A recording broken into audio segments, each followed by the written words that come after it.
You only give me the best. You only give me the best that you have.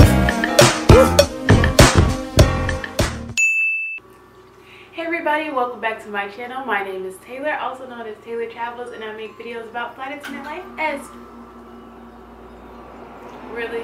The air conditioning is going to come on as soon as I start this video. I'm going to have to be hot because it's... I can't.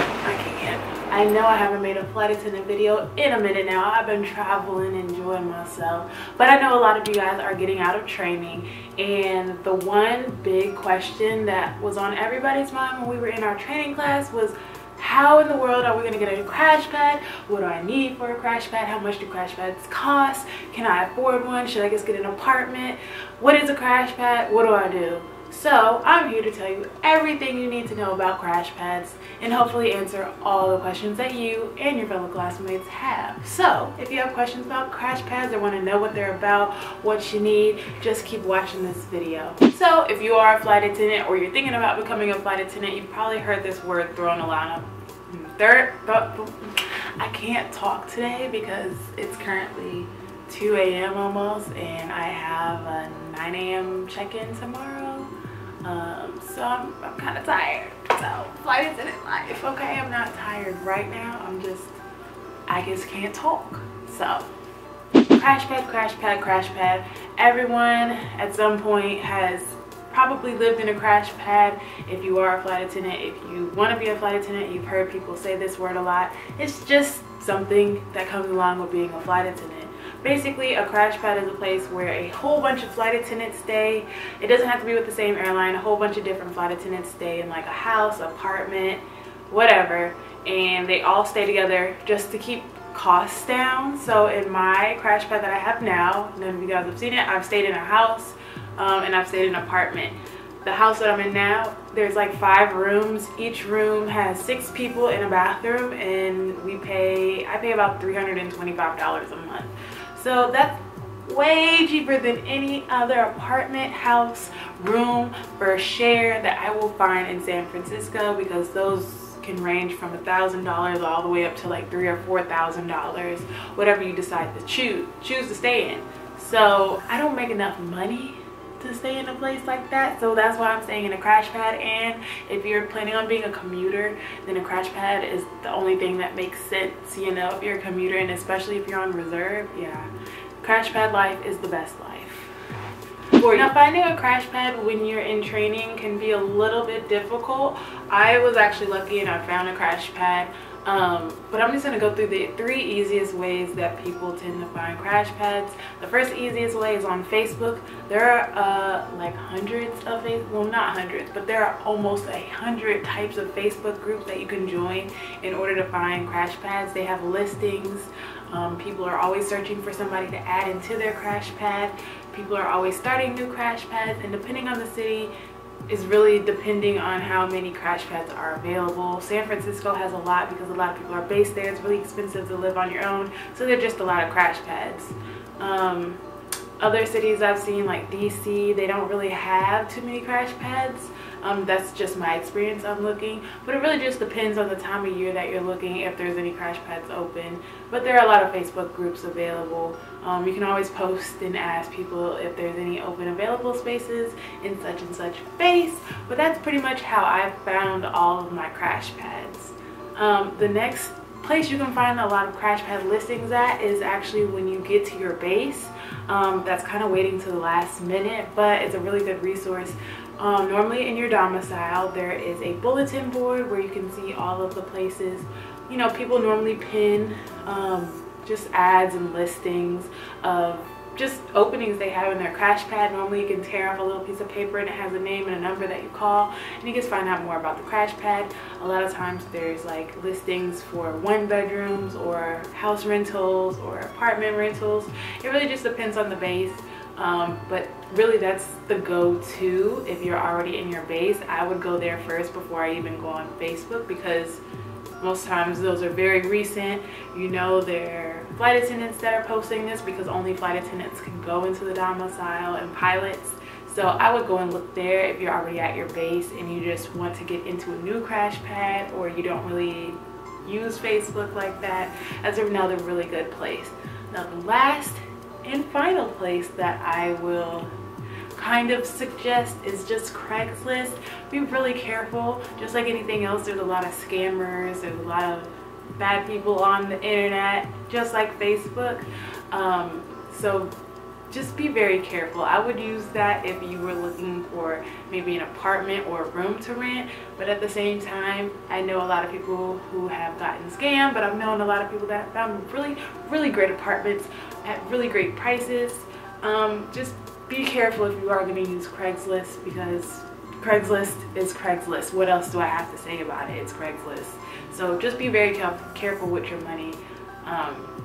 As far as like how much you should prepare to have, most Crashpads require that you have 1 month's worth for your deposit that you normally get refunded, and then you just pay month to month after that. Some people have a contract, most don't, as far as like having to stay a certain amount of months, because being a flight attendant is very unpredictable. You don't know where you're going, you don't know if you're getting a transfer. So I mean, most times you don't really need a contract. I almost forgot to mention, people do create their own crash pads. People will go in on a lease in an apartment or a house, and they'll just go ahead and get their own beds and bunk beds and things like that.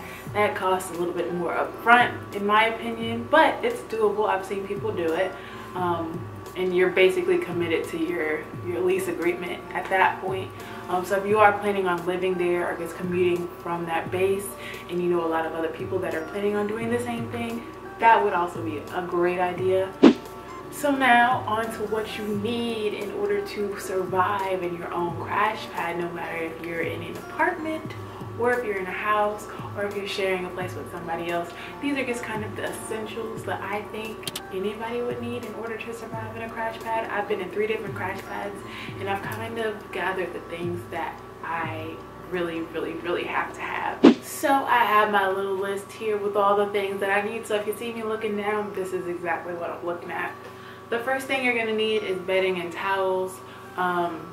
Even if you're a commuter, you're going to need bedding and towels, because you're going to be taking showers, I hope, and you're going to be going to sleep a lot in this crash pad, because it's a crash pad. You crash there, you go to sleep, you wake up, you get another trip, and you go.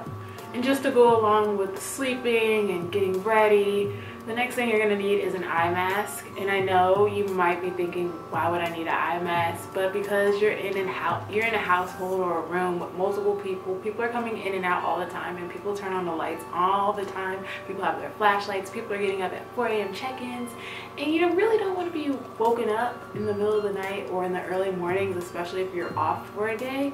So having an eye mask can really help to like not wake you up, so you can stay asleep, because you need all the hours of sleep you can get, because when crew scheduling calls, that's it. Your sleep is over with, you awake.